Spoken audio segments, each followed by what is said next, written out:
tapi ada orang yang paham gitu. Orang yang suka pakai jin kan dia paham. Seorang misalnya teman-teman sini disebut wali itu, namanya orang awamnya kebablasan kadang-kadang. Nah, tapi ada orang yang paham gitu. Orang yang suka pakai jin kan dia paham. Oh ini mainan jin. Terus kemudian suatu ketika diundang lagi, tapi di tempat yang berbeda. Dia diundang lagi, terus ada yang bisa nebak ceramahnya. Jadi Pak Kiai nanti mau ngomong apa, terus kemudian kan biasanya ada sambutan-sambutan. Nah, jadi sebenarnya dia itu nggak bisa ceramah, dituntut oleh jinnya tadi. Nah, di antara fungsi-fungsi sihir, kurang lebih di antara seperti ini. Kemudian penceramah sebelum beliau itu ngisi dari orang situ kan. Jadi materinya itu disampaikan semuanya. Bayangkan ya, materinya disampaikan semuanya, udah ketebak. Nah, ketika tiba Gus Fulan, itu lupa namanya, itu udah nggak bisa ngomong lagi, nggak bisa ngomong lagi karena materinya sudah disampaikan. Bahkan pernah suatu ketika itu, kadang penyihir itu berbaju sepatu kiai ulama, kadang itu bisa jadi. Pernah pas udah kemana itu dikasih penangkal jin. Penangkal jin itu ya jin juga, dengan ritual seban dan seterusnya. Itu langsung beliau pas mau datang itu nggak jadi pulang lagi. Nah, ini bahayanya jin. Wallahu ta'ala alam, yang tidak tahu juga ya. Menurut penuturan beberapa kiai besar, jadi ketika pengaruhnya sudah banyak, itu dia didatangi oleh jin, entah berwujud apa, terus menawarkan bantuan. Ada di Semarang pun pernah dapat cerita gitu dari seorang teman. Nah, dia menawarkan bantuan. Di Pati juga pernah dapat cerita dari seorang ustaz. Jadi menawarkan bantuan. Terus biasanya ustaz, kiai atau siapapun langsung ngomong bahwa itu syirik. Karena pasti nanti akan minta macam-macam. Nah, ini jin dari kalangan setan dari kalangan jin ini segera mengangkat. Enggak, saya minta macam-macam. Saya cuman syaratnya satu, kamu sholat jamaahnya jangan putus ya, kan bagus. Sholat jamaahnya oh cuman itu, ya saya diiyakan. Terus muncul syarat berikutnya, sholatnya jangan lupa ya, habis sholat sekian kali, tidak masalah. Terus sampai kemudian sudah ketagihan, nanti baru jinnya itu minta-minta suatu hal yang kalau kita lakukan nanti kita bisa masuk menyekutukan Allah Subhanahu wa ta'ala. Karena kalau jin yang muslim itu akan menjauh dari kita, nggak bakal datang menawarkan bantuan dan sebagainya. Tidak, karena dia paham bahwa ini termasuk bisa menyekutukan Allah Subhanahu wa ta'ala. Kisah masalah hukum menggunakan jin memang masih khilaf ya, tapi nanti jatuhnya ke sana masih khilaf karena alasan mereka bahwa Nabi Sulaiman itu juga pakai jin. Asal kita nggak disuruh-suruh untuk syirik nggak apa-apa. Nabi Sulaiman itu pernah berdoa minta kepada Allah Subhanahu Wa Taala, Rabbi habli mulkan la yabghi ahadun min ba'di. Masalah ya Allah, karuniakan aku sebuah kerajaan yang tidak selayaknya orang setelahku itu mendapatkan seperti yang aku dapatkan. Nah, makanya ada satu kisah ketika Rasulullah sedang sholat, terus ternyata diganggu oleh jin. Pernah dapat ceritanya, oleh jin di depannya gitu, terus kemudian ditangkap oleh Rasulullah ini. Nah, sahabat melihat Rasulullah gini itu dikira ini bentuk cara sholat yang baru. Baru ini. Terus tapi sebelum dipraktekkan ya ditanyakan sama Rasulullah, tadi kok sholatnya gini apa ini? Baru ya Rasulullah, nanti kalau kita sholat harus seperti ini. Kayak ngajak ribut. Nah, kata Rasulullah, enggak, tadi aku melihat jin ifrit atau apa gitu kepala, terus menggangguku, terus kemudian tak cekik, tak tangkap, kecekik dia, terus dicekik sama Rasulullah sampai aku merasakan, orang kalau dicekik kan melet ya, dinginnya jilatannya di tanganku, ngejilat gitu. andai bukan karena doa saudaraku Sulaiman tadi yang sudah tak bacakan, pasti jin ini itu akan tak ikat di tiang masjid biar nanti buat mainan anak kecil. Buat mainan anak kecil. Berarti jin itu, setan dari kalangan itu enggak sakti-sakti banget, enggak hebat. Buat mainan kecil, kita orang dewasa. Nanti enggak ada ngaruhnya apa-apa. Nah, kalau kita takut, nah ini takut kita ini termasuk bagian menyembah dia, walaupun mungkin kita nggak sadar ya, dan insya Allah tidak termasuk menyekutukan Allah. Ada orang ada rasa takut itu menjadikan jin ini menjadi kuat, terkadang malah melebihi kita. Nah, lanjut lagi Ar-Rabi'ah. Jadi pembahasan yang keempat, qauluhu ta'ala al-falaq uqtul fafihi. Jadi arti falak ini diperselisihkan maknanya. Tadi secara harfiah itu artinya subuh. Falak itu yang memecah sesuatu. Tapi ternyata para salaf dulu memahaminya ternyata sebuah makna, ada artinya. Pertama adalah sijnun fi jahannam, penjara di neraka jahanam. Ini pendapatnya Ibnu Abbas. Dan Ubay bin Ka'ab mengatakan baitun fi jahannam, rumah di neraka jahanam. Idza futiha saha ahlun nari min harrihi, ketika dibuka maka penduduk neraka itu berteriak karena saking panasnya. Nah, jadi isbiru aw la tasbiru sawaun alaikum, kata Allah Subhanahu wa taala. Dan sabar enggak sabar sama aja kan ya. Kalau di dunia kan bisa sakit, kita sabar, itu kadang sakitnya agak mereda ya. Apa sabar, kadang itu mereda. Tapi kalau di neraka ini kan sabar nggak sabar sama saja. Padahal dan lebih lagi siksa neraka itu saban hari bukan berkurang, apalagi tetap, tapi malah bertambah. Nah, ini kan ngeri, Masya Allah. Nah, terus kemudian lagi kalau Al-Hubuli seorang tabi'in juga, Abu Abdurrahman, wa ismun min asma'i jahannam, itu nama dari nama-nama neraka jahanam. Wa qala Al-Kalbi, seorang tabi'in juga, Al-Kalbi mengatakan, jadi terus bayangkan, kok namanya Al-Kalbi? Bukannya kalbun ini anjing itu?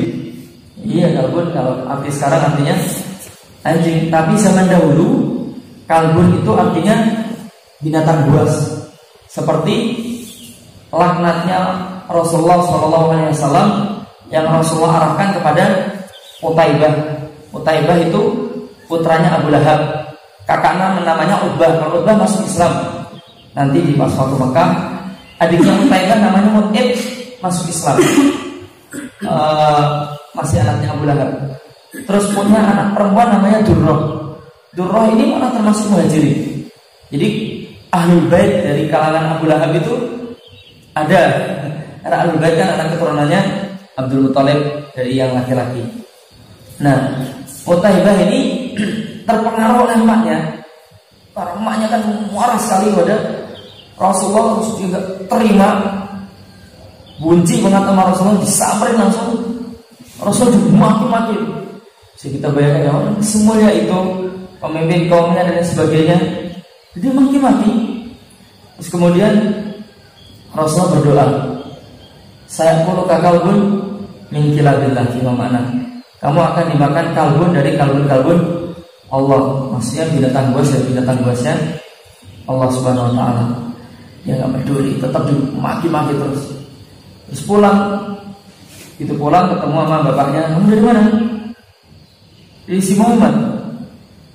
Ngapain? Habis maki-maki. Terus dia berkata satu nggak? Iya, saya disumpahin. Sambil ketawa-ketawa, wah nanti saya akan dimakan binatang buas. Sambil ngeledek itu. Terus kemudian kata bapaknya, bal wakaf, pasti itu akan terjadi. Dan kisah itu sampai terdengar oleh Abu Thalib. Abu Thalib itu ngomong, wahai anakku, kamu itu gimana? Pasti nanti itu akan terjadi. Nah, dan ternyata benar, Utaibah ini meninggalnya dimakan singa. Nah, saat perjalanan menuju Syam untuk berjualan. Baik, lanjut lagi. Nah, Imam Al-Kalbi ini jadi artinya binatang buas ya, bukan maksudnya anjing. Beliau mengatakan Artinya adalah wadin fi jahannam, sebuah lembah yang ada di neraka jahannam. Terus kemudian Abdullah bin Umar menerjemahkannya syajaratun finnar, yaitu pohon yang ada di neraka. Sa'id bin Jubair ini seorang tabi'in, konon beliau adalah orang paling alim dari kalangan tabi'in. Kalau Az-Zuhri pakar dalam hadis dan sirah. Kalau misalnya Hasan al-Basri pakar dalam masalah fikih. Kalau siapa lagi, Ibnu Sirin itu pakar masalah urusan zuhud, hati dan lain sebagainya. Sa'id bin Jubair ini pakar dalam segala hal. Jadi beliau ini meninggalnya dibunuh oleh Hajjaj bin Yusuf kalau tidak salah. Tapi riwayatnya simpang siur benar enggaknya. Beliau mengatakan jubbun finnar, liang, lubang sumur di neraka jahannam. An-Nahas nama seorang tabi'in juga, yuqalu limat ma'anna minal ardi falakun fa'ala hadha yasihu hadzal qaul. Pokoknya segala sesuatu yang ada di bumi yang terbelah-belah itu disebut falak, seperti firman Allah Subhanahu wa taala, falikul habbi wan nawa, Allah lah yang telah membelah biji-bijian. Jadi kenapa biji itu kok bisa tumbuh jadi pohon dan sebagainya? Kayak biji asam aja sampai bisa jadi pohon besar, itu kan awalnya dari biji. Nah, itu dijelaskan oleh Allah Subhanahu wa taala bahwa Allah yang membelah biji tersebut. Nah, ini terkait masalah tafsiran kata al-falak. Wakila ada yang mengatakan lagi al-falak al-jibal wasuhur tanfaliku bil miyah. Jadi ini dah nggak ngomong masalah neraka lagi.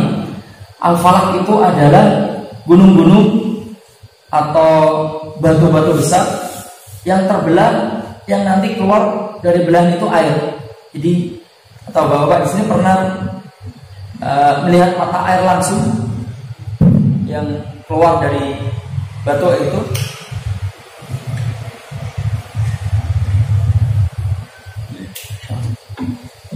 Jadi kalau di daerah Tuban itu ada desa mungkin atau Ngelirip. Ngelirip itu air terjun besar itu di daerah Jojokan kalau nggak salah, namanya Jojokan. Nah itu kalau kita jalan terus, nggak perlu jalan naik motor, bisa lewat jalan besar. Nanti itu ada namanya Kerawak kalau nggak salah. Itu Anda baru benar-benar lihat bahwa sungai yang besar itu sumbernya dari mata air di atas itu kelihatan. Jadi air itu benar-benar keluar dari batu itu besar sekali, bening sekali. Anda nggak tahan tak minum banyak sekali, seger, nggak kembung atau apa enggak. Kata orang itu hati-hati loh, nanti kalau ada binatang-binatang kecil yang nanti perut kamu jadi langsung berhenti. Ayo pulang nggak kenapa itu. Nah al-falak itu maksudnya itu. Nah, menurut sebagian ulama yang lain lagi, li'annaha tatashaqqaqu min khaufillah, mereka terbelah karena rasa takut kepada Allah Subhanahu wa taala. Ini di awal-awal ayat Al-Baqarah juga sudah disebutkan. Nah, Kila ada lagi, itu adalah ar-rahim tanfaliku bil hayawan. Itu al-falak yang pecah, maksudnya itu adalah kasih sayang. Yang kita itu saling berkasih sayang kepada binatang, maksudnya terpecah apa ya istilah kita itu ya, mesake begitu. Nah, wakila innahu kullu mal falaqa an jami'i ma khuliqa minal hayawan. Jadi segala sesuatu yang memang terbelah dari apa-apa yang Allah ciptakan dari binatang. Allah Ta'ala ini maksudnya seperti apa, yang pasti ada ulama yang berpendapat demikian. Wasubhi wal habbi wan nawa, ada yang mengatakan maksudnya adalah subuh, karena tadi sudah kita bahas bahwa al-falak ini memecah malam sehingga malam menjadi hilang dengan munculnya subuh. Baik. Nah, berikutnya lagi Sekarang kita masuk pada permasalahan yang kelima, yaitu makna min syarri ma khalaq, dari kejahatan apa saja yang Allah ciptakan. Qila, ada yang mengatakan maksudnya adalah iblis wa dzurriyyatuhu, iblis dan anak keturunannya. Oh, berarti iblis ini beranak pinak juga. Nah, tapi iblis ini bukan aslun minal jin, bukan nenek moyang, kakek moyang jin, itu tidak. Seperti Adam itu tidak. Tapi kata Allah Subhanahu wa taala, kana minal jinni, dia bagian dari jin. Kalau bapak dari semua jin seperti kayak Nabi Adam itu di dalam riwayat yang sahih memang tidak ada, tapi dalam kisah Israiliyat itu ada, namanya Sumia. Ada teman namanya Sumia. Nah, penciptanya besar, serem dan sebagainya. Nah, wallahu ta'ala enggak benar enggak, tapi itu hanya kisah-kisah Israiliyat. Di tafsir-tafsir disebutkan. Nah, berikutnya lagi wakilah jahannam. Ada yang mengatakan keburukan yang engkau ciptakan yaitu neraka jahannam. Wakilah huwa 'am. Ada yang mengatakan umum. Ay min syarri kulli dhi syarrin khalaqahu Allah azza wa jalla. Umum semua kejahatan dari makhluk-makhluk Allah. Nah, kalau ini pendapat yang lebih anak ambil di semuanya, entah binatang, entah apapun itu dan sebagainya. Seolah-olah kalau kita sudah ngomongin syarri ma khalaq, ini sudah mencakup semuanya. Nah,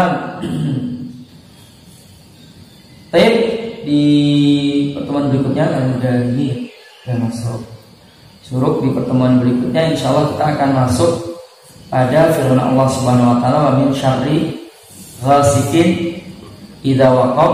Ini nanti maknanya apa saja. Terus mudah-mudahan di pertemuan berikutnya juga kita sampai masuk masalah bab hasad. Ini Al-Imam Al-Qurtubi punya pembahasan yang cukup bagus terkait masalah orang yang hasad, bahwa orang yang hasad itu tidak hanya merugikan orang lain, tapi dia juga merugikan dirinya sendiri, bahkan mencelakakan dirinya sendiri, tidak hanya di dunia tapi juga di akhirat kelak. Dan orang yang hasad ini nanti akan disebutkan wujud dari sikap yang buruk kepada Allah Subhanahu wa taala, sekutu dan lain sebagainya. Nah, sudah jelas insyaallah yang kita tutup dengan doa kafaratul majlis. Subhanallahumma wa bihamdika asyhadu an la ilaha illa anta astaghfiruka wa atubu ilaik. Wassalamualaikum warahmatullahi wabarakatuh.